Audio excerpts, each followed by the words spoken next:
Hi everyone, and welcome to our webinar, How Can the Right to Food Inform Emergency Food? I'd like to thank you for joining us for our first webinar in a series on the topic of right to food and emergency. My name is Jessica Powers. I'm the director of the Nourish Network for the Right to Food at Why Hunger.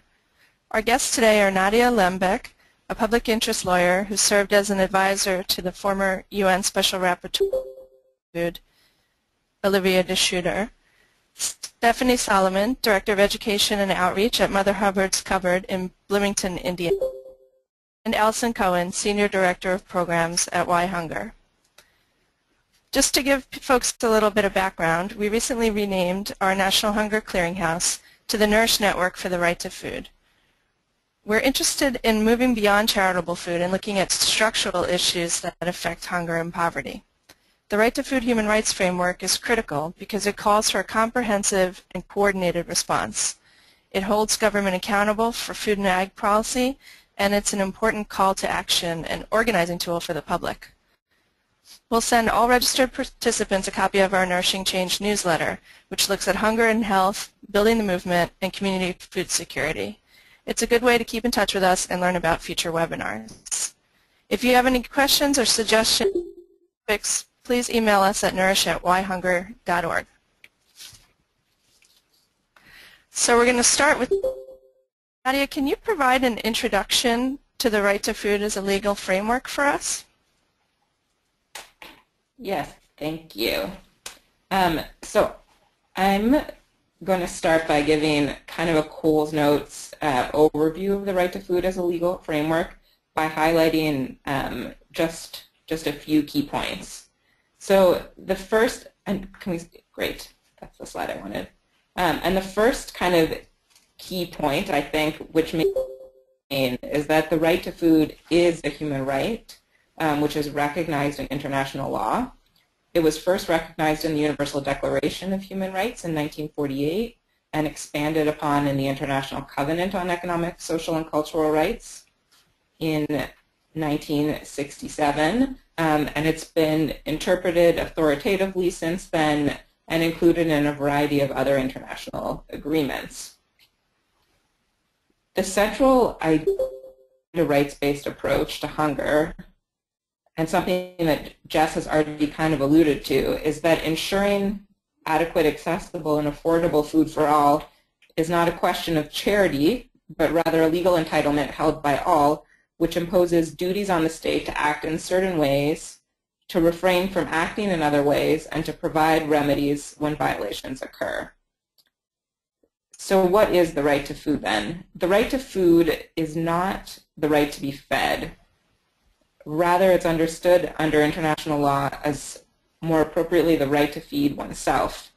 It protects the right of all human beings to feed themselves in dignity by either producing food or by purchasing it. Under the Committee on Cultural Rights, General Comment number 12, the right to adequate food is understood as being realized when every man, woman, and child alone or in community has physical and economic access at all times to adequate food or the means for its procurement.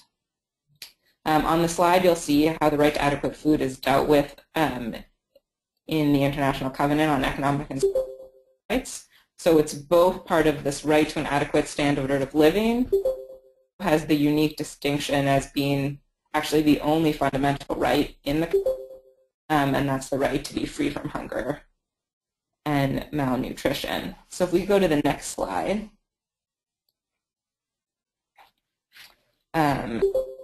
Bear with me, I'm having a little bit of technical trouble.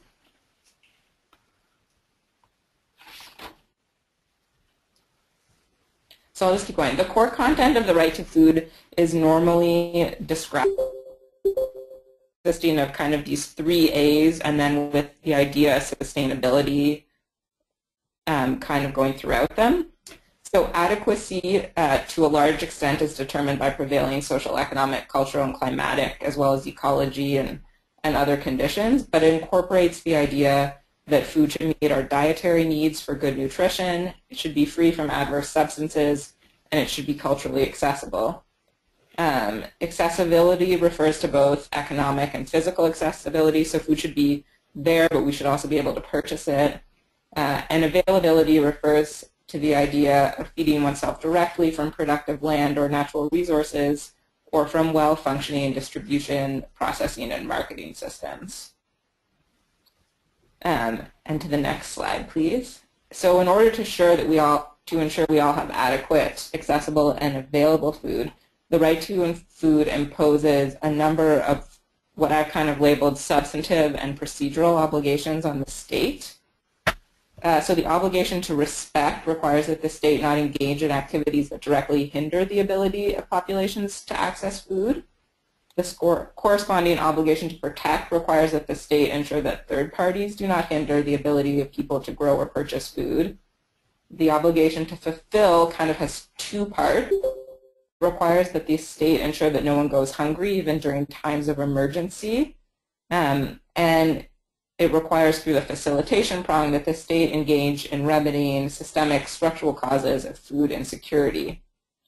So these procedural obligations are not specific to the right to food. In fact, the Respect, Protect, Fulfill framework is widely used for all economic and social cultural rights. But the procedural obligations draw from what's approach, and they require that the state in engaging in lawmaking, in policymaking, or any kind of decision-making, think about these procedural elements: participation of those affected, accountability, non-discrimination in the administration of policies, programs, laws, as well as in the transparency, an effort towards building programs that empower people and are centered on human dignity, and underscoring all of that, the rule of law. So that's kind of my brief overview of the legal framework of the right to food. Great. Thanks so much, Nadia. And now we're going to hear a bit from Stephanie. Stephanie, can you tell us about Mother Hubbards Cupboard? How did, as it's also known, evolve over the past few years? Yeah, I would be happy to. Mother Hubbards Cupboard is a community food resource center here in Bloomington, Indiana. Our mission is to increase access to healthy food for all people in need in ways that cultivate dignity, self-sufficiency, and community. Right now, we have 4 programs: food pantry, garden programming, nutrition programming, and a tool share, which is a free lending library for all gardening and cooking supplies. And we started, in terms of our evolution over the years, we in 1998 by 2 young mothers who were receiving emergency food assistance and were not very happy with the quality of it. And so started a food pantry based on access to healthy food. And because we were founded by folks who were also in need of food assistance, it's been written into our mission and our vision from the very beginning. Dignity and respect play a large part in our services. However, our food pantry got so large over the years that we found ourselves in the situation you see in the where we had long, lines of people waiting in the cold and the heat, and we were essentially food at a capacity that we didn't have, and that meant that sometimes it wasn't that we felt was upholding the dignity and respect of all involved.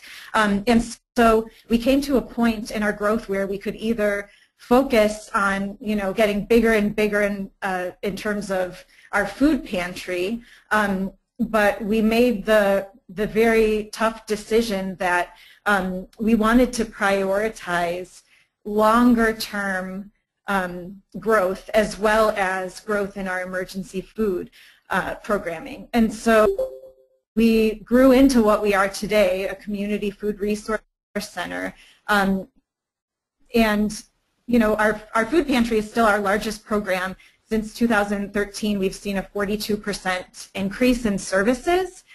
So we have grown with the need in terms of our food pantry, but we've also grown into a space that you cannot possibly come without interacting with some kind of a plant or fruit and vegetable. And so our nutrition and garden programming has been well integrated into our food pantry program. And as you can see, it's a pretty large food pantry, but we do the best that we can working with our local food bank to focus on fresh, healthy food. Awesome. Thank you, Stephanie. Back to Nadia. Nadia, can you try to connect the two together a little bit? How is the right to food useful for emergency food or food access sites? How can the right to food be useful in the U.S.? So I think this is a challenging question to answer in some ways, because I think it requires us to kind of take a step back away from kind of the idea of emergency food provision. So one of the advantages, I think, of the human rights approach, whether it be to food, to housing, to social protection, to labor laws, is an attempt to reform how we address violations before they actually occur. In other words, I think the right to food is trying to, and we can discuss later if it's succeeding to do this, to attempt to get at this kind of systemic causes of violations. With respect to the right to food, then, states are required to regulate their own activities and the activities of third parties to ensure that violations of the right to food do not occur. So what does this mean? It can mean a huge range. It can mean that the government required to legislate a minimum wage that's also a living wage, as connected in a way that's connected to the ability of people to purchase food. It can impact how the state does urban planning, how it builds zoning laws, international trade initiatives. It can require states or companies to engage in human rights impact assessments before projects or the passing of laws. And in that way, it kind of reinvents how the state and how the state regulates third parties interact with the food system and with people consuming food in a way to kind of hopefully stop violations before they occur. And then if we look at the other kind of obligations, I've talked about respect and protect, the obligation to facilitate, which is under the obligation to fulfill, requires that the state engage in activities proactively to improve access to food.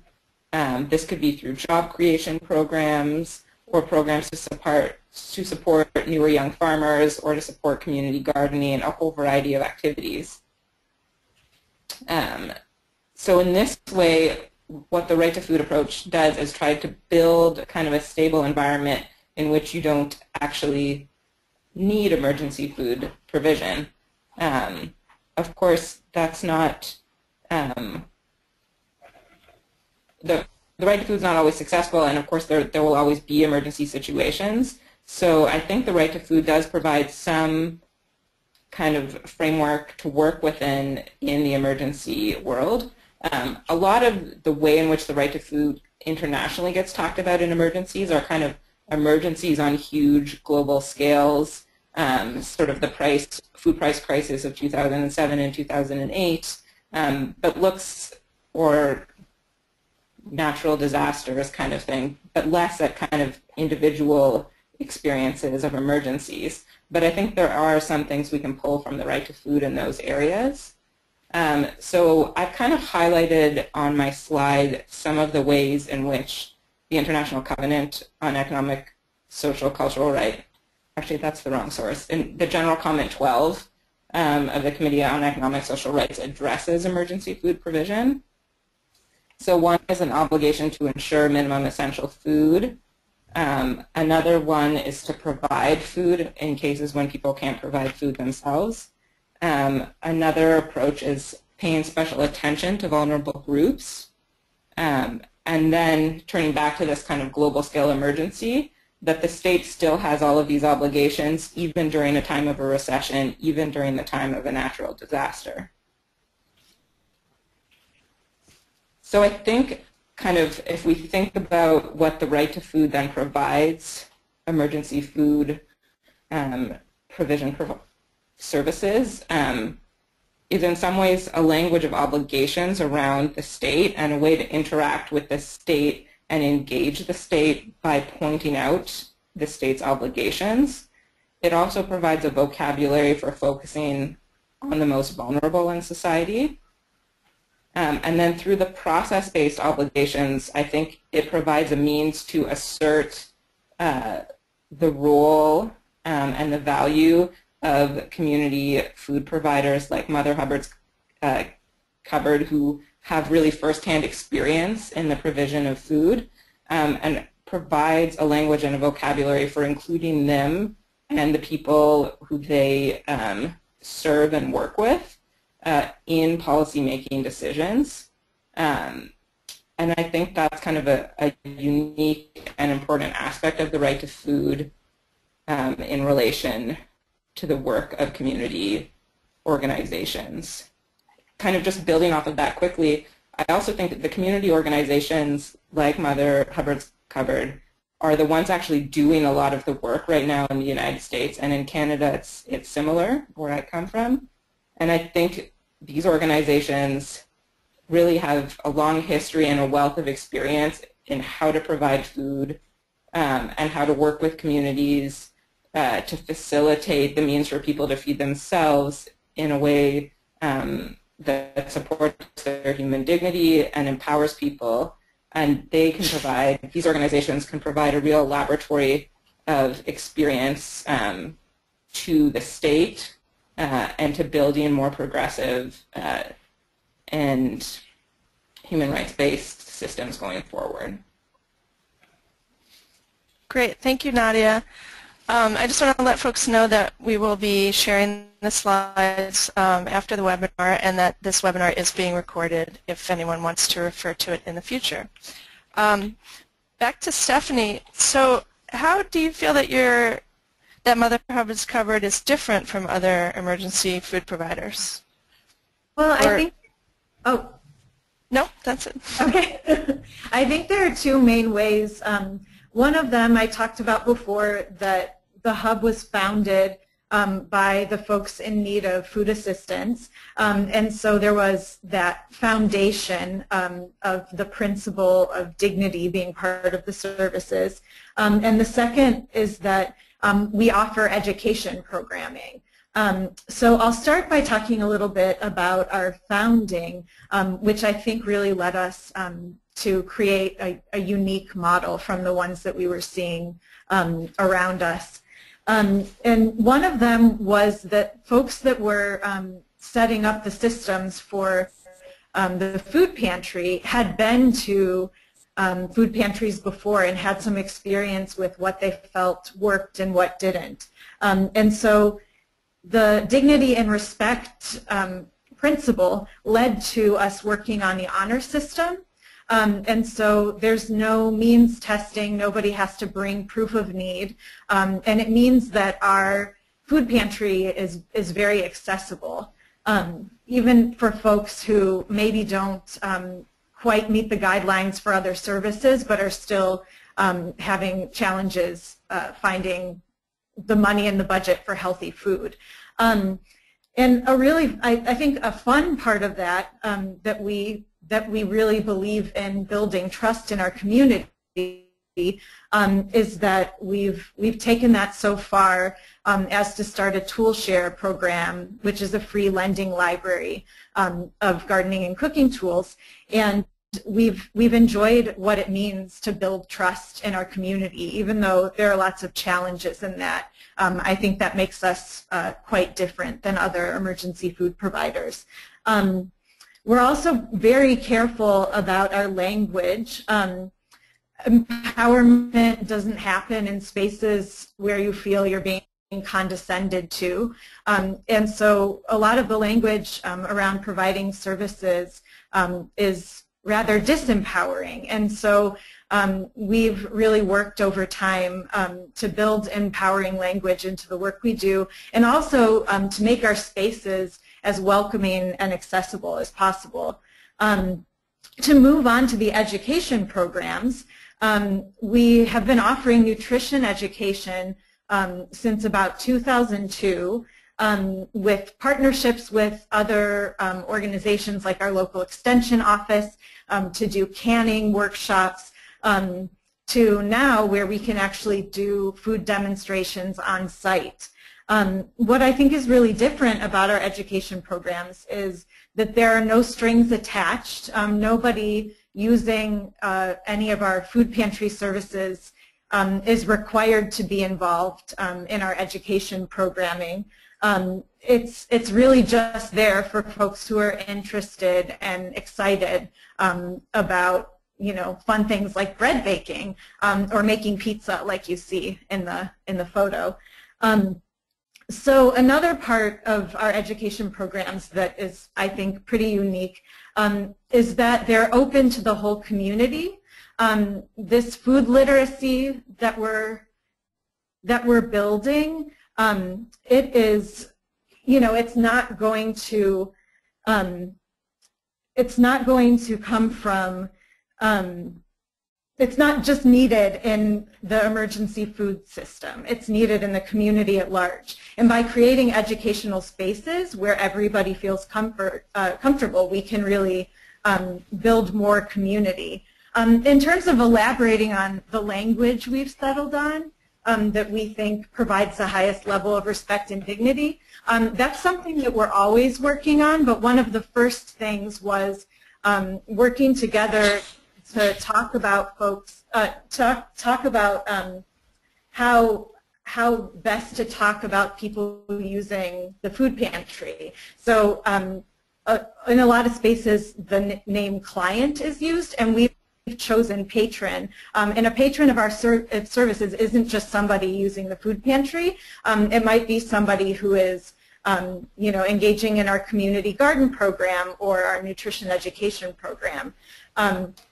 And yeah, that's another thing that we think is really different about our education programs, is that we find the experts inside of our community instead of outside of it. So there's a lot of folks in the community that are using our food pantry, gardening with us, cooking with us, that have great background and knowledge in how to grow your own food and how to preserve your own food and eat on a budget and still maintain a good standard of nutrition. And so we're working on always kind of building community by establishing a line of trust and finding the parts of our community that can work with us to create more food security in our area. Great, thank you, Stephanie. Another great example of that are the types of meetings that you have within the food pantry. Do you want to talk a little bit about that? Oh yeah, sure. So when we made our transition to a larger space in 2013, we also prioritized the building of an advocacy program. And the first thing that we wanted to do was make sure that in that time of kind of stressful transition, the voices of folks in the food pantry and our volunteers and all kind of the stakeholders in our programs had a voice. So we started hosting community meetings, a lot based on a partnership that we had with Why Hunger and Neighbors Together. Neighbors Together does some pretty incredible community organizing. And the first few meetings went really well, and there was a lot to say and a lot of details to work out. But then we realized that they would be much better and more fun if we had food, of course. And so we now have family lunches, and it's a space where we can sit down, eat together, talk about what's been going on in the pantry, talk about opportunities for advocacy, whether in our community.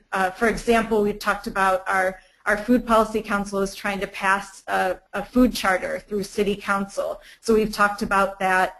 We've also talked about access and things like, being able to double SNAP benefits at the farmers market. So it's really changed our program to offer those kind of community spaces. Great, thanks, Stephanie. Moving back to Nadia, I'm wondering if you could give us a few concrete examples about the right to food. How have governments or states fulfilled their obligations to respect, protect, and fulfill the right to food? This is an interesting question to answer, largely because I would say we don't actually have any great examples to date of states meeting all of their obligations with respect to the right to food. So in kind of reviewing how states across the globe have implemented the right to food, I think there are kind of two key observations, at least that jump out to me. The first is that even where we see states adopting legal protection for the right to food, we don't often see changes in policies and approaches to the food system following from those legal adoptions. The second kind of observation that we can make is that where states have adopted the right to food or tried to address food system challenges or hunger, what we primarily see is a focus on the obligation to fulfill or provide food without addressing what might be actually more transformative obligations, such as the respect, protect, and facilitate obligations. But turning now to how states have actually adopted the right to food. So there's a number of different ways states have done this.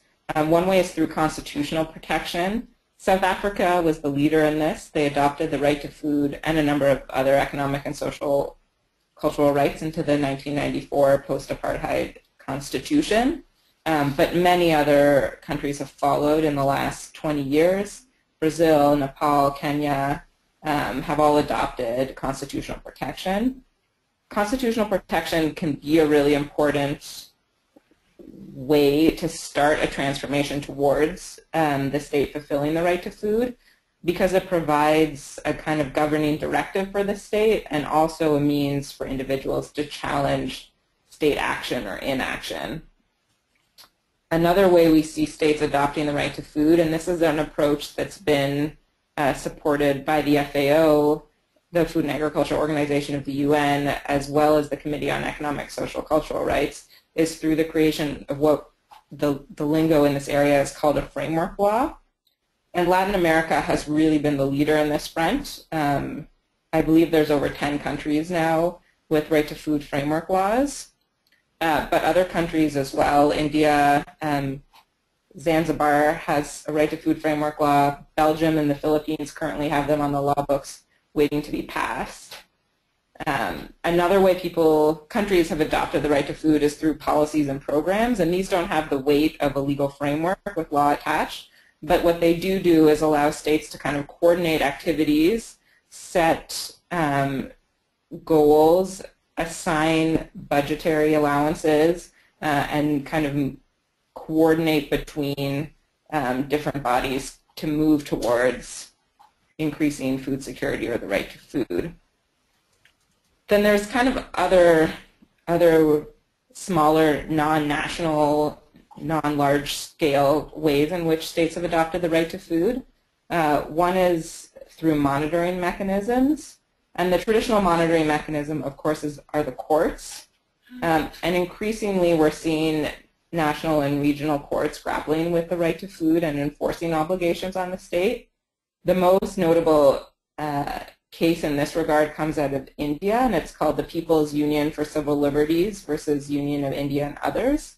And this was launched through a civil society organization in 2001. And the legal system in India is in some ways very different than the United States, but basically this case went straight to the Supreme Court, and the Supreme Court has kept it open for the last 10 years, and through a number of interim orders has recognized a constitutional right to food, determined a basic nutritional floor, established accountability mechanisms to monitor noncompliance with court orders, and provided the means for a whole bunch of different programs, including the National Midday Meal Scheme and a Guaranteed Employment Act, which ensures that everybody in the country has a minimum numbers of days of work each year.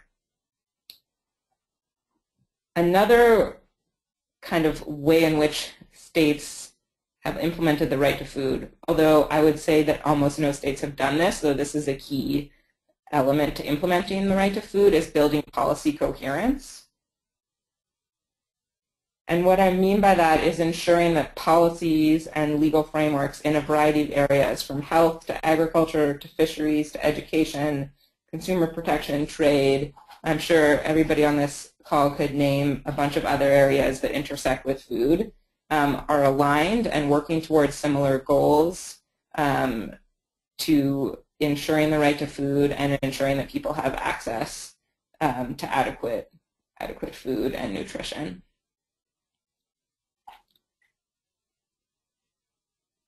Great, thanks, Nadia. Going back to Stephanie, could you talk about some of the advantages of your program model? Sure. So we see 4 general advantages to our program model. One is economic. The second is that it's efficient. Third is that it's sustainable. And fourth, that we're building community in our work. So to start with economic, there's a lot of different models for emergency food providers and food pantries specifically.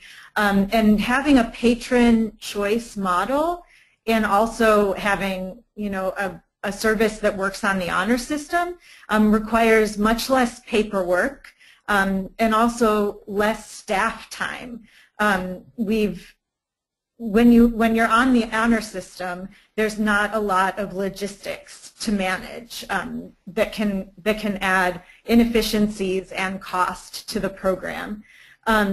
So with the efficiency, the patron choice model really allows for any sorting and bagging of food that would be done if we were pre-bagging to be done by folks in the food pantry. It also, makes for a better feel in the food pantry. It feels like a grocery store, and that's an important thing to us, that it be welcoming.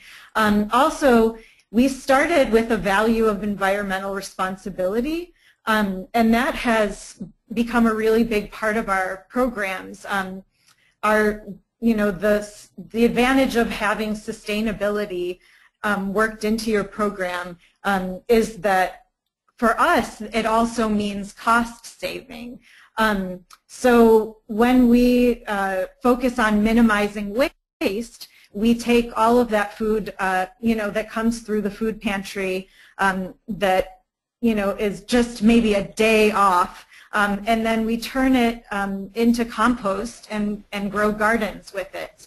And so we're creating sustainable systems where some of the waste that comes through actually ends up benefiting our program.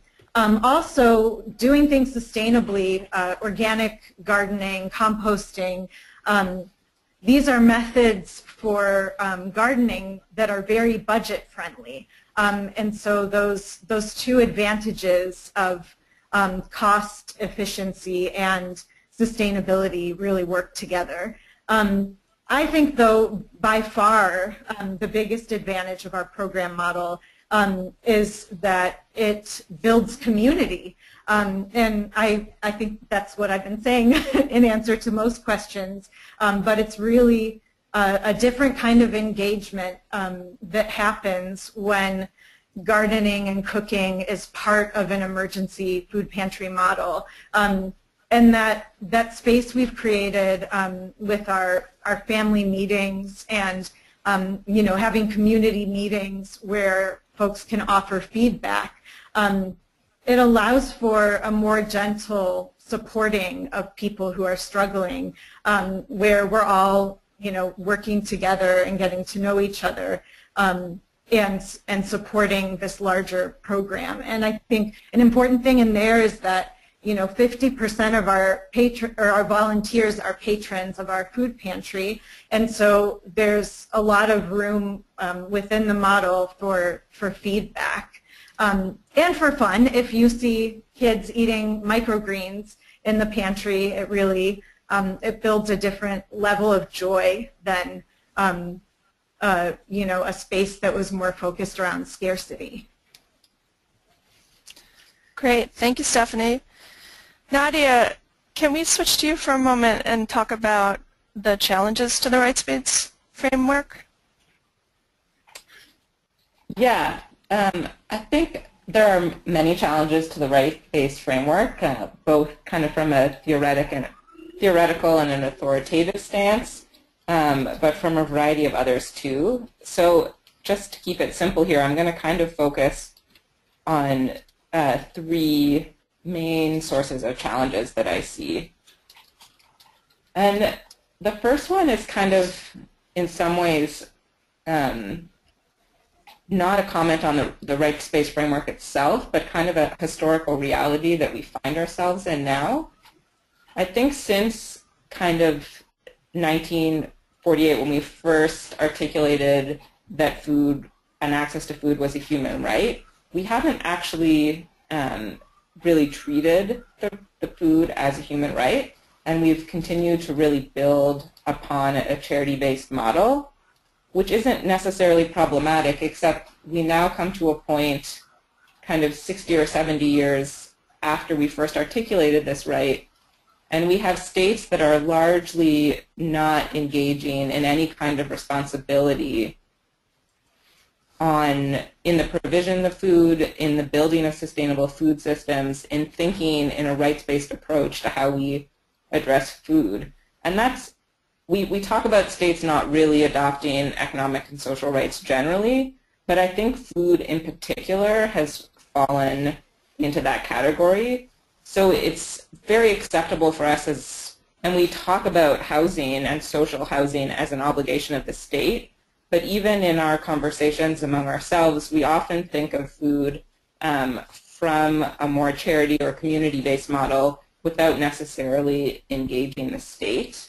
And that, I think, is problematic to how we then think about reinforcing and rebuilding the right to food back into our conversations, because the mindset of people has largely been to donate to food banks, or since the 1980s to maybe go to food banks, and now we have these new and exciting models that are kind of reinventing how service provision is done, but they're still kind of working outside of the role of the state, and that's going to be a challenge in reinventing how we do right to food work. In the United States, there hasn't been a big approach towards economic social rights being justiciable or adopted. They're certainly not in the Constitution, and the United States is today one of only a very small handful of countries that haven't even ratified the International Covenant on Economic, Social, Cultural Rights. So the next challenge to the rights-based model is that it's a state-centric model, and it really only accounts for two players, the states and the right holder. Of course, the state has an obligation to regulate third parties like corporations or agribusiness, but those entities themselves have no obligations under international law or under the right to food framework. And similarly, we as consumers and rights holders have no obligations. And this is problematic in a world where our choices on what we consume daily, how we heat our homes, what we do with our gardens, all of those kinds of day-to-day decision makings on our consumption patterns have a direct effect not only on others in our country, but kind of internationally, and on the ability of people to meet their own food needs. So there's some move away in international law right now from the state-centric model, with discussions at the Human Rights Council on possible obligations that could fall on transnational corporations. And there are rights-seeking groups, such as the Peasants Movement, that's now in front of the Human Rights Council working on building a declaration on the rights of peasants that's a human rights-based model that kind of moves away from the state-centric historical model, but those are still kind of up and coming, and largely the state-centric model still exists. And finally, and maybe what I see as kind of the biggest challenge to the human rights approach, is that if adopted fully, it would be very transformative, but I wonder how radically so, and if we really kind of spend time to think about what the root causes of hunger are, histories of discrimination, social exclusion, access to resources, dispossession, et cetera, one could ask if the right to food kind of builds on addressing those problems and the hunger and malnutrition that comes from them, or actually at reversing the problems themselves that later lead to hunger and malnutrition. Great, thank you, Nadia. Stephanie, I see that we have a question from one of the audience members, from Lisa O'Brien. She asks, because of Mother Hubbard Cupboard's honor system, are they unable to distribute USDA commodities? And if so, what's the trade-off there for the community? Well, that's a great question. We do distribute USDA commodities. When I say honor system, that means when somebody starts shopping with us in our food pantry, they don't need to show proof of need. However, we do have a set of guidelines, and the honor system is that we're trusting that people meet at least one of those guidelines. And in order to shop from the USDA commodities, there's a sign-in sheet that you sign to to make sure that you're meeting that part of the guideline. And so I would say the emergency food assistance program, I mean, that food is a really important part of our work. So I'm glad you asked that. Great. And do you want to talk briefly about if emergency foods providers want to make shifts to empower their participants, where they might begin? Sure, yeah. So I have on this slide two photos. On the left is a big bin of desserts, and then right is from our Pie Fest on Food Day, where we had pie tasting as a part of the day. And I wanted to talk about how, in terms of making the shift to building more empowerment into your model, being culturally responsive is really important. And we did stop accepting huge bins of desserts because they were hard to manage and highly processed. However, that doesn't mean that comfort and taste are not a big part of our nutrition program. And we've used events like that, for example, Pie Fest on Food Day, to highlight possible advocacy work and ways that people could be more involved in building food security. But I think, the main shift that an organization needs to start with is by dismantling however the charity model is kind of making up the majority of your organization. And we've had to do that over and over again. It's not that we, because of our founding, we've always done this work just right. There were a lot of years where just keeping up with the food pantry took it, a lot out of us. And so it was a big challenge to make that shift. But some of the main ways that we did it were easier for us in the sense of having our patrons engaged in decision making. That had always been happening. But then there were ones that were more challenging. and that's around when an issue does come up that's going to affect the community, like, potential food stamp cuts, and folks don't know that that's happening.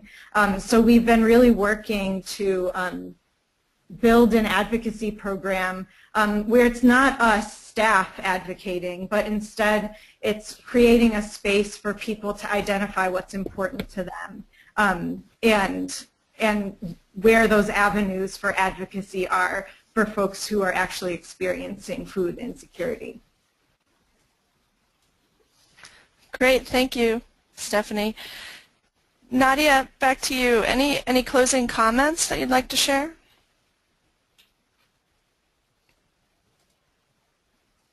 Sorry, I had muted myself. I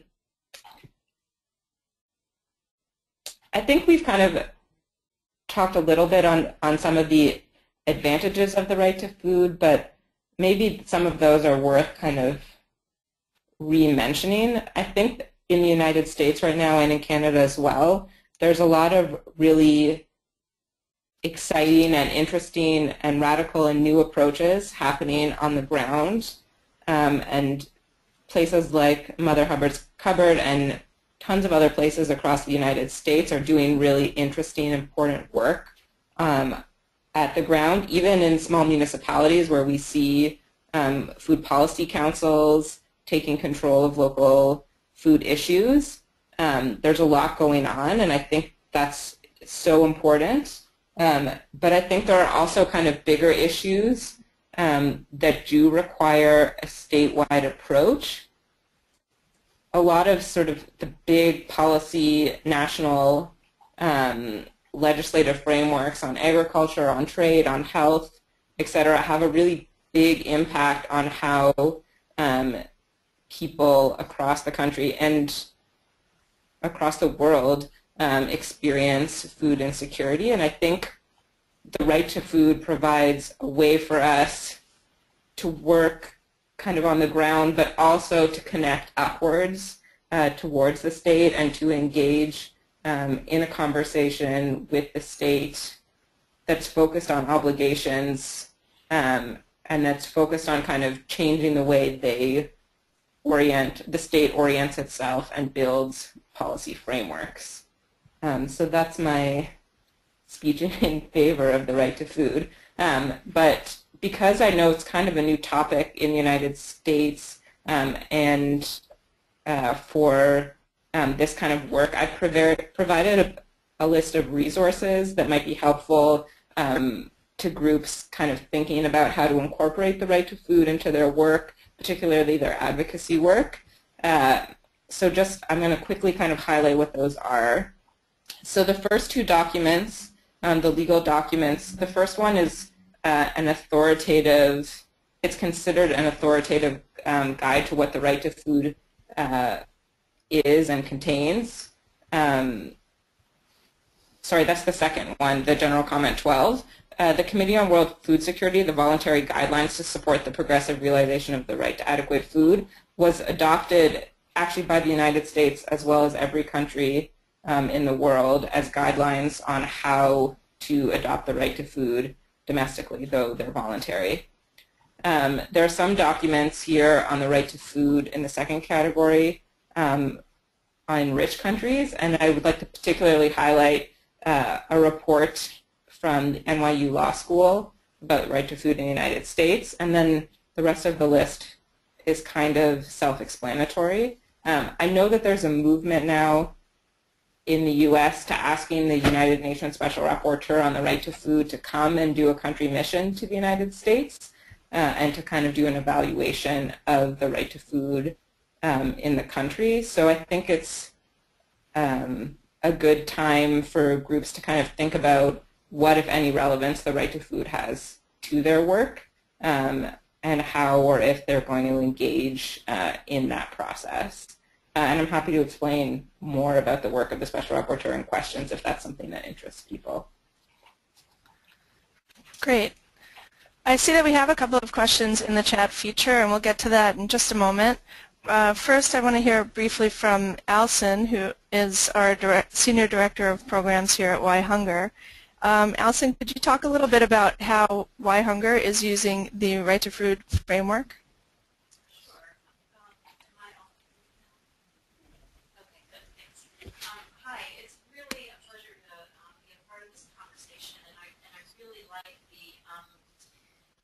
The trade that sort of going back and forth between Stephanie and Nadia, I think that that really encapsulates for us at One Hunger the way in which we are moving forward and embracing the right to food.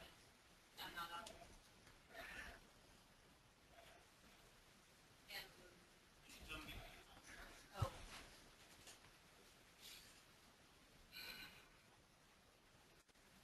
Sorry, folks, it looks like we're having issues with Allison's audio. We're just going to address that, and she'll be right on. Okay.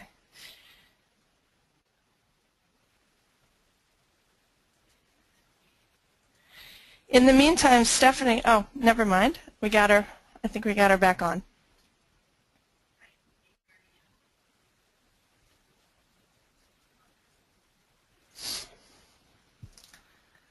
Okay, while we figure that out, since we're running out of time, I'm going to move on to questions. Stephanie, there's a question for you in the chat feature. Someone would like to know, how do you at Mother Hubbards Cupboard feel like you're aligned with the right to food ideology? Yeah, I was thinking about this a lot preparing for the webinar, and it's not that our founders, were aware of, the right to food ideology, but there's always been a sense that everyone has a right to healthy food, and you hear that in our, in our language over the years as an organization, that everyone, regardless of situation, deserves access to healthy food, and so this is a really exciting ideology, and I think that as we learn more, we'll be able to build our own language to be more rights-based. Great, thank you, Stephanie. I'm going to go back to Allison now because we had trouble with her audio. So Allison, can you talk briefly about how Why Hunger is using the right to food framework? Sure. So sorry about that earlier. I think I went on for a couple of minutes and it was dead air. But thank you, Stephanie and Nadia, so much for your contributions. I think it's been really important to hear from both the sort of high-level legal framework and how it's being used internationally, and also what it might look like on the ground if what we might imagine a right to food, how right to food might inform the way that community-based food access providers are are actually implementing this. So for Why Hunger, this is a fairly new shift for us that's been coming, that we've been working on for quite some time. But to use the language and the name of our program, the Nourish Network for the Right to Food, was a very intentional departure from what many other national and international anti-hunger organizations have been embracing and working towards. And for us, we're really interested in and understand food as really living at the nexus of the social, economic, and cultural aspects of our lives. And so it seems like a very, very appropriate tool to begin to shift the discourse from charity as a model for ensuring that everyone has enough food to eat, towards a broader understanding of food as a social, economic, and cultural right. We're looking at the language of the right to food, and I'm glad Nadia mentioned that the right to food is somewhat limiting, and it's important to understand what's behind it, and that ultimately it's about the right to live a dignified life. It's about the right to feed oneself.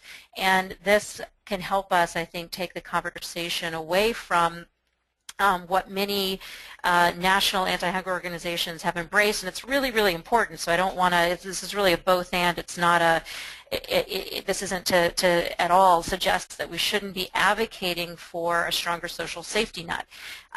We should be, and so much of the conversation in the last, I would say, 20 years or so has, and the advocacy has been along those veins of we have to protect SNAP, we have to protect the social safety net, and that is certain.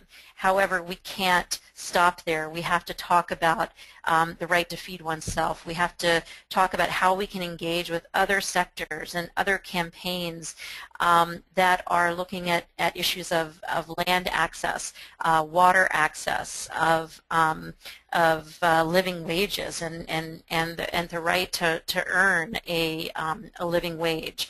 And so for us, we're at the very early stages of learning about how this might be a relevant conversation for us in the United States to really help create more of an ideological shift from feeding as a charity model to ensuring that folks have the ability to feed oneself. So we're learning right along with all of you, and hoping that we can continue to have this dialogue. 50 years of providing emergency food in this country, it's become institutionalized. It's become a way of life for many, many people, and it's time for us to shift the conversation and shift the discourse so that we can also shift the way in which we are approaching the idea that everyone deserves the right to good, healthy food. Great. Thank you so much. I see that we have a few additional questions that are pretty meaty that are in the chat feature. So what we'll do is we will address these in our newsletter, or what we'll do is we'll put together written responses and we'll email it to folks who attended this webinar. Oh my goodness, I'm sorry. I was on mute, and I'll start again. So I see that we have some pretty meaty questions in the chat feature. So what we'll do is we'll respond to those in a written format and email them, those responses, to people who participated in the webinar. And then we also have additional webinars that will be coming up on the right to food, and so we'll try to tackle some of those in them. So thank you so much for joining us, and like I said, we will be sure to answer those questions in a written form to people who participated in this webinar today. Thank you so much.